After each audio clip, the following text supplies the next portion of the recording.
মৰমৰ ছাত্ৰ ছাত্ৰীসকল, তোমালোকৰ বাৰু কেতিয়াবা এনেকুৱা হয় নেকি যে পৰীক্ষা হলত অংক কৰি আছা, এনে সময়তে হঠাৎ মগজুৰ পৰা এটা পাৰা গণিত নাইবা আগতে কৰি থোৱা গণিতো নোহোৱা হৈ গ'ল, মানে নোৱাৰা হৈ গ'লোঁ, বা আমাৰ অংকৰ ক্লাছ চলি আছে সেই সময়তে ছাৰে হয়তো কিবা সুধিলে নাইবা বৰ্ডৰ কাষলৈ মাতিলে, তেতিয়া আমাৰ বুকু ধপধপাবলৈ ধৰিলে, হাত ভৰি কঁপিবলৈ ধৰিলে। এনেকুৱা হয় নেকি? আকৌ কেতিয়াবা হয়তো এনেকুৱা নিজকে ভাৱ হয়, মই গণিতত ইমান বেয়া, গণিত মই নোৱাৰোঁ, গণিত মোৰ কাৰণে জমকাল, এনেকুৱা চিন্তা আহে নেকি?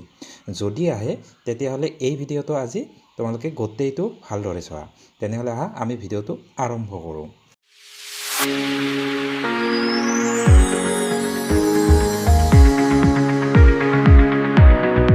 আচ্ছা, গণিতৰ প্ৰতি যিটো ভয় ভাৱ, এই ভয় ভাৱটো আমাৰ গণিতৰ উদ্বেগ বা ভয়, ইয়াক আমাৰ ইংৰাজীত মেথছ এনজাইটি বুলি কোৱা হয়।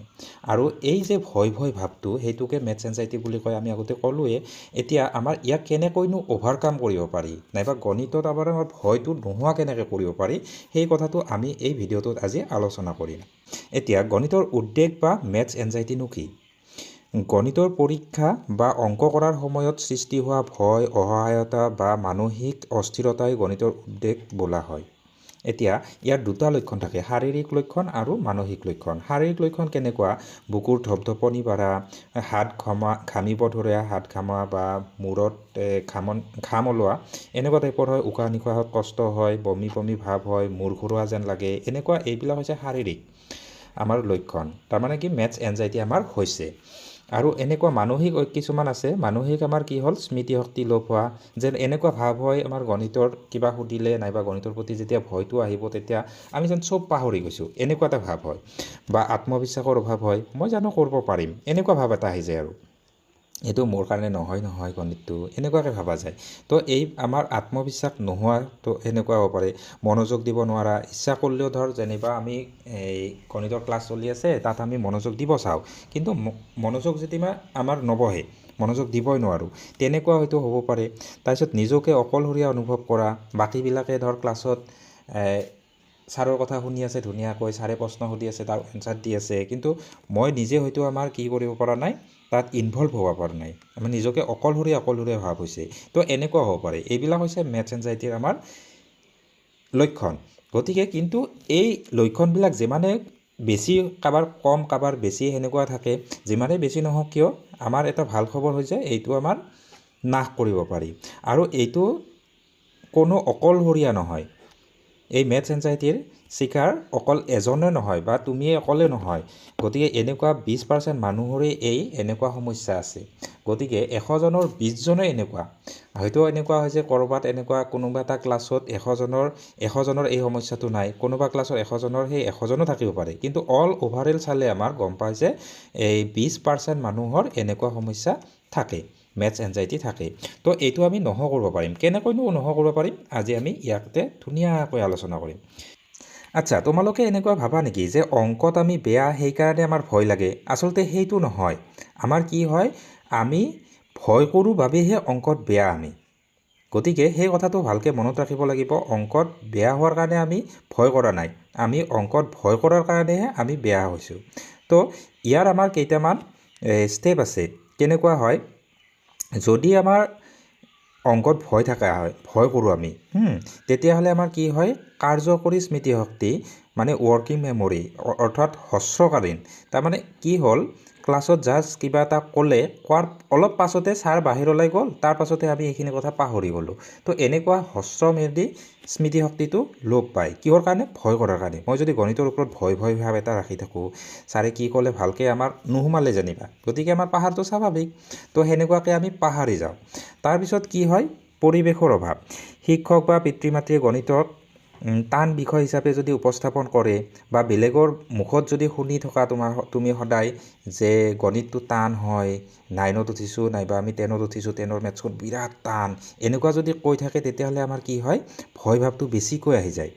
তাৰপিছত আমাৰ কি হয়, সময়ৰ মানসিক চাপ। তাৰপিছত যেতিয়া ভয় ভাৱ আহিব, আমাৰ এতিয়া মানসিক চাপ এটা আহিব, মেণ্টেলি আমাৰ প্ৰেছাৰ এটা আহি থাকিব যে মেথছটো সঁচাকৈ টানেই নেকি, এনেকুৱা আমাৰ উদ্বেগ আমাৰ লগালগ বৃদ্ধি হৈ থাকে।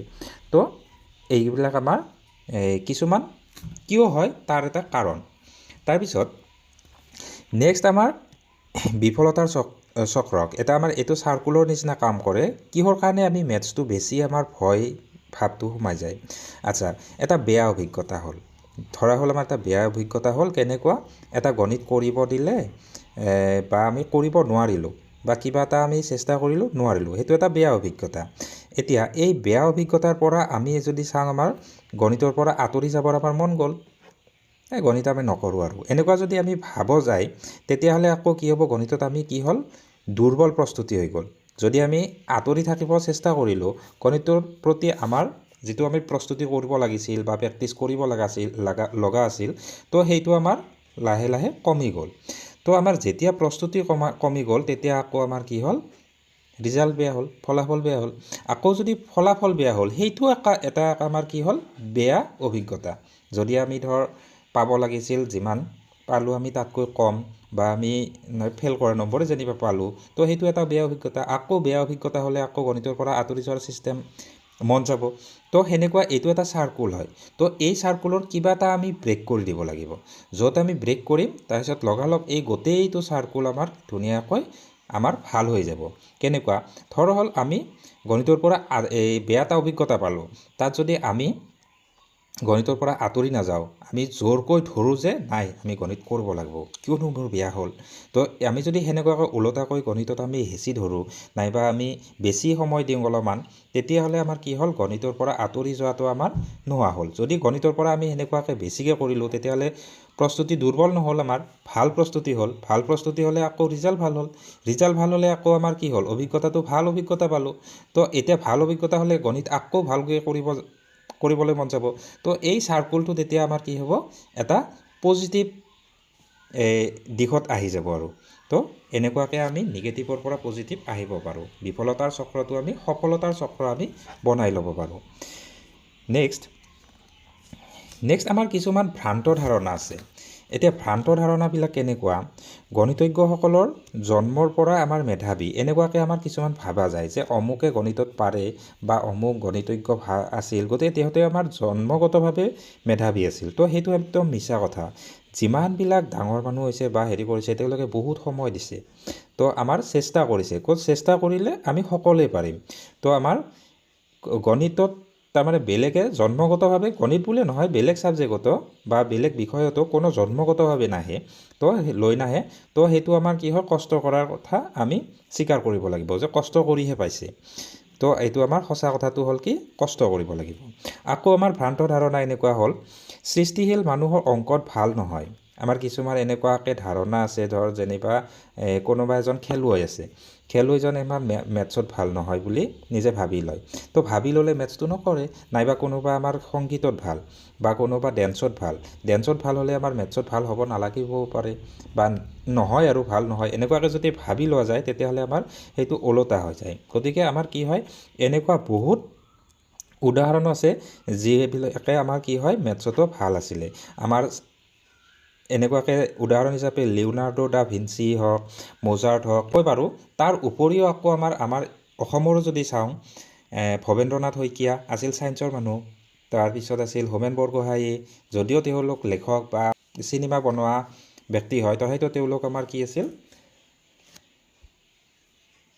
ছায়েন্সৰ মানুহ আছিলে তো আমাৰ গণিতত তেওঁলোক বেয়া নাছিলে তাৰমানে তাৰপিছত আমাৰ কি হয় কিছুমান আকৌ এনেকুৱা শুনিব পৰা যায় বহুত কম শুনা যায় কিন্তু তথাপিতো এইটো এনেকুৱা আছে যে ল'ৰাবোৰ ছোৱালীতকৈ গণিতত বেছি ভাল বুলি ভাবে তো সেইটো আমাৰ মিছা ধাৰণা তো বহুত ছোৱালী আমাৰ দেখিব পোৱা যায় আমাৰ কি হয় ভাল ফল পাই আছে এতিয়া আহোঁ আমি ভয়টোনো কেনেকৈ আমি আঁতৰিম মানসিক আৰু শাৰীৰিক প্ৰস্তুতি আমাৰ এটা লাগিব যাতে আমি ভয়টো নোহোৱা কৰিম এতিয়া শিথিলকৰণ কৌশল প্ৰথম আমি কি কৰিব লাগে মেথছ আমাৰ যেতিয়া কৰিম কৰোঁতে আটাইতকৈ সহজ গণিতটো কৰিব লাগে প্ৰথম যেতিয়া আমি অকল ক্লাছতে হওক নাইবা পৰীক্ষা হলতে হওক নাইবা যেতিয়া তুমি ঘৰত প্ৰেক্টিছ কৰিবা সহজ গণিতটো আগতে কৰা সহজ গণিতটো যেতিয়া কৰিবা এতিয়া সহজ গণিত এটা কৰিলা দুটা কৰিলা তাৰপাছত লাহে লাহে যাই আমি অলপ টান গণিতলৈবিলাকো আমি প্ৰেক্টিছ কৰিব পাৰোঁ পৰীক্ষাত কৰিলেও আমাৰ ফাৰ্ষ্ট আটাইতকৈ সহজ যিটো পাম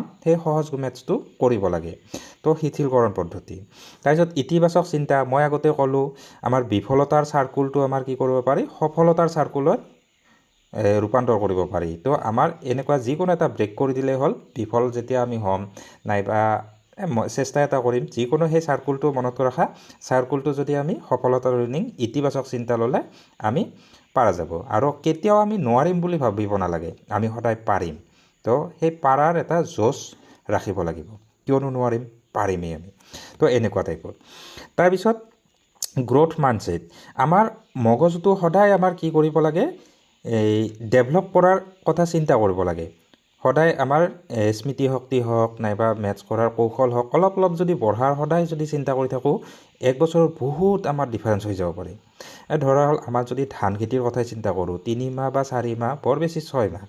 এতিয়া আমি গুটি পেলাইছিলোঁ ধানৰ, এতিয়া সেই গুটিটো আমাৰ ধানটোৱে আমাৰ পৰা গছ হ'ল, গছৰ পৰা যাই আকৌ ধান হ'ল, মেক্সিমাম নাম হয় আজিকালি যিবিলাক আমাৰ চাইণ্টিফিকেলি কৰা যায় সেইবিলাক 3 মাহমানতে হৈ যায়। তো তেনেকুৱা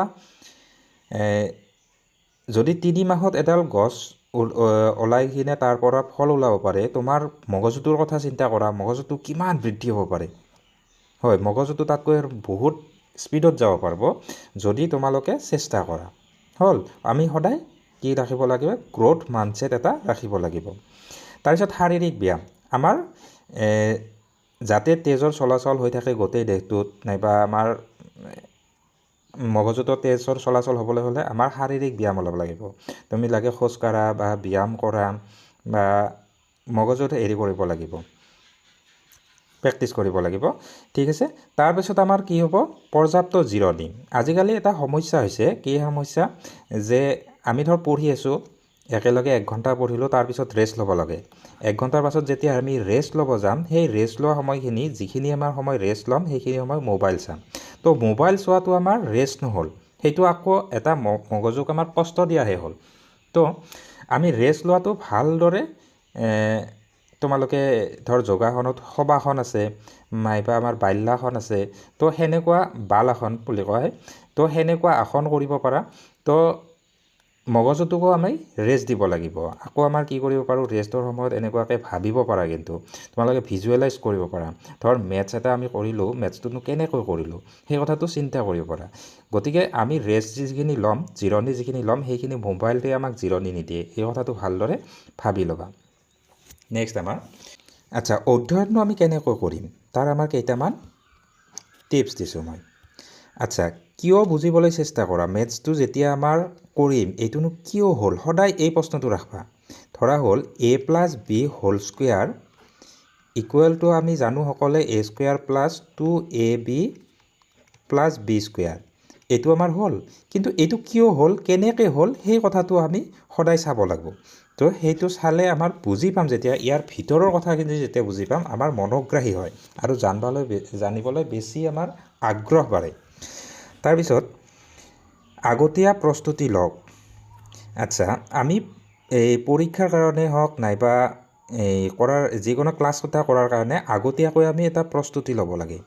তাৰমানে কি হ'ল, যিখিনি আমাৰ ক্লাছ হ'ব, তো সেই বস্তুখিনি যদি আগতে অকণমান চাই যোৱা যায়, তেতিয়াহ'লে আমাৰ কি হয়, যেতিয়া আমি ক্লাছ হ'ব, ক্লাছত আমাৰ সহজতে বুজি পাম। তো আগতীয়া প্ৰস্তুতি লাগিব। তাৰপিছত নিয়মিত অনুশীলনী কৰিব লাগিব। আমি নিয়মিত সদায় যদি আমি এক্সাৰচাইজ কৰোঁ, ধৰা হ'ল আমি চাইকেল চলোৱাৰ কথাটোৱে, তোমালোকে যেনিবা চাইকেল চলাব এতিয়া পাৰা, ধৰা হ'ল মই তোমালোকক বাইক এখন দিছোঁ, লগালগ তোমালোকে বাইকখন চলাব পাৰিবানে? নিশ্চয় নোৱাৰা। তো যদি প্ৰেক্টিছ কৰিছা তেতিয়া পাৰিবা। এতিয়া যদি মই বা কোনোবা এজনে কৈ দিয়ে, এইটো ধৰ ছুইচ আছে, ইয়াতে ছুইচটো টিপি দিবা, এইডাল ক্লাছ, এইডাল ব্ৰেক, এইডাল এক্সিলেটৰ, এনেকৈ ধৰিবা, এনেকৈ কৈ দিলে এনেকৈ গৈ থাকিলে হ'ল, বাকী একো নাই। সেনেকুৱা কৈ থাকিলেও আমি গাড়ীখন চলাব নোৱাৰিম। কিয়? কাৰণ তাৰ এটা ধুনীয়া প্ৰেক্টিছ লাগিব।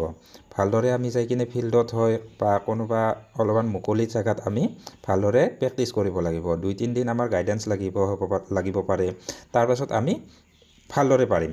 তো সেনেকুৱাকৈ মেথছটো ঠিক তেনেকুৱা এটা কৌশলগত পদ্ধতি। তো সেইটো আমি শিকি ল'ব লাগিব। কেনেকৈ? আমাৰ নিয়মিত অনুশীলন কৰিব লাগিব। তাৰপিছত আমাৰ গোটত মিলি আমাৰ পঢ়িব পাৰে। গোটত মানে কি হ'ল, 2-3জন যদি আমি লগ হৈ আমি পঢ়িব পাৰোঁ ক্লাছত। এতিয়া জ্ঞান এটা এনেকুৱা বস্তু যিটো আমাৰ বেলেগক দিলে আমাৰ হ্ৰাস নহয়, বৃদ্ধিহে হয়। তো ক্লাছত হওক নাইবা আমি বেলেগ সময়ত হওক, ক্লাছৰ নেক্সট বেলেগ সময়ত বা বেলেগ জেগাতো হ'ব পাৰে, বন্ধু বান্ধৱীৰ লগত আমি সদায় বেলেগ বেলেগ কথা আলোচনা কৰোঁ। তো আমি যদি মেথছৰ কথাও আলোচনা কৰোঁ, আমি এইটো কেনেকৈ কৰিল, বা মই এইটো বুজি পোৱা নাই, তুমি এইটো বুজি পোৱা নাই, এনেকুৱা এইবিলাক কথা যদি আলোচনা কৰি যায়, আমি গোটত যদি আমি লগ হৈ আমি গ্ৰুপ ডিছকাশ্যন বা গ্ৰুপ ষ্টাডি কৰিব পাৰোঁ, তেতিয়াও আমাৰ লাভ হ'ব। আচ্ছা, পৰীক্ষাৰ সময়ৰ কেইটামান আমি টিপছ দিছোঁ, তোমালোকে মনত ৰাখিবা। প্ৰথম পৰীক্ষাত আমি সহজ প্ৰশ্নবিলাক কৰিব লাগিব। তো এইটো কথা আগতেও কোৱা গ'ল। সহজ প্ৰশ্নবিলাক কৰি যেতিয়া আমাৰ আত্মবিশ্বাস বাঢ়িব, তেতিয়া আমি টান প্ৰশ্নলৈ লাহে লাহে যাম। তাৰপিছত সফলতাৰ কল্পনা কৰক। সফলতা আহিলে কেনেকুৱা লাগিব, এটা কেনেকুৱা ভাল লাগিব, সেই কথাবিলাক আমি নিজে আচলতে ভিজুৱেলাইজ কৰিব লাগে। ভিজুৱেলাইজ কৰিলে আমাৰ কি হয়, পঢ়িবলৈ নাইবা অধিক তাৰমানে পজিটিভ হৈ থাকে আৰু। তো আমাৰ ভিজুৱেলাইজ হ'ব লাগে, আমাৰ কি ছাকচেছৰ ভিজুৱেলাইজেশ্যন কৰিব লাগে। নেক্সট আমাৰ কি সময়ৰ প্ৰতি লক্ষ্য ৰাখিব লাগিব। যদি আমি টান প্ৰশ্ন এটা পাইছোঁ, যদি এক চাইড ওপৰ কৰি যাম বুলি ভাবোঁ, টান প্ৰশ্নটোতে লাগি বহুত সময় নষ্ট কৰি দিওঁ, তেতিয়া আমাৰ বাকীখিনি সহজ প্ৰশ্নও কৰিব নোৱাৰিম। তো সেইকাৰণে আমাৰ কি হ'ল, আগতে সহজখিনি কৰিম, তাৰপিছত আমি টানখিনি কৰিম। তো সময়ৰ কথাটো চাব লাগিব। তাৰপিছত সকলো ষ্টেপ লিখক। তাৰমানে কি হয়, ধৰক এটা আমাৰ জ্যামিতিৰ প্ৰশ্ন হৈছে, তাৰ আমি যদি চিত্ৰটো আঁকি লওঁ, আমি প্ৰমাণটো নাজানো, যদি চিত্ৰটো পাৰোঁ আমি চিত্ৰটো আঁকিম। তো সেনেকুৱা যিবিলাক ষ্টেপ থাকে, অকল জ্যামিতি বুলি নহয়, বাকী মেথছৰো কিছুমান আমি ষ্টেপ কৰিব পাৰোঁ। ধৰা হ'ল গসাগু আৰু লসাগু উলিয়াব দিছে, তুমি এনেদৰে পাতি মৌলিক উৎপাদক উলিয়াইছা, মৌলিক উৎপাদককেইটা তুমি যিকেইটা পাৰা সেইকেইটা উলিয়াই লওঁ। তো যিখিনি পাৰা সেইখিনিও যাতে কৰি থোৱা, তেতিয়াহ'লে আমাৰ কি হয়, তাত আধা নম্বৰ হ'লেও তুমি পাবা। তো সেই কথাটো মনত ৰাখিব লাগিব। তো আমি এনেকুৱাকৈ চাম। এইকেইটা হ'ল। এতিয়া আমি সামৰণি আহি পালোঁ। ইয়াতে মই জাষ্ট 3টা কথা মনত ৰাখিবা তোমালোকে। গণিতত আমাৰ সামৰ্থ্যৰ প্ৰতীক নহয়, গণিতত যিটো ভয় আছে, সেই ভয়টো আমাৰ এনেকুৱা নহয় যে আমি গণিত নোৱাৰোঁ কাৰণে আমাৰ গণিতৰ প্ৰতি ভয়। তো আমাৰ কি হয়, আমি ভয় কৰোঁ কাৰণেহে আমাৰ গণিতটো নোৱাৰোঁ। তো এইটো আমাৰ মেণ্টেল এটা আমাৰ ষ্টেট।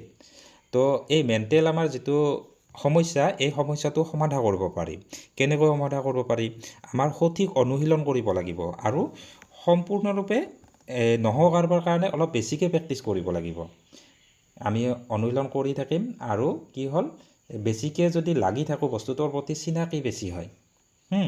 চিনাকি বেছি হ'লে আমাৰ বিশ্বাসটো বাঢ়ি যায়, আত্মবিশ্বাসটো বাঢ়ি যায়, আৰু নিজৰ প্ৰতি বিশ্বাস ৰাখি আমি কি কৰিব লাগিব, যদি কিবা নোৱাৰোঁ তেতিয়াহ'লে ছাৰ বাইদেউক আমি সুধি ল'ম। তো এনেকুৱাকৈ আমাৰ মেথছৰ প্ৰতি ভয়টো আমি নোহোৱা কৰিম। তো শেষত সকলোলৈ শুভেচ্ছা থাকিল। এই যিটো মেথছৰ প্ৰতি আমাৰ ভয়, সেই ভয়টো যাতে তোমালোকৰ নোহোৱা হয়, আৰু মেথছত তোমালোকে ভাল হোৱা, তাৰ কাৰণে আমাৰ শুভকামনা থাকিল। তুমিতো পাৰিবাই, আৰু তুমি 10জনক মেথছৰ প্ৰতি ভয় নোহোৱা কৰিব পাৰিবা। Thank U.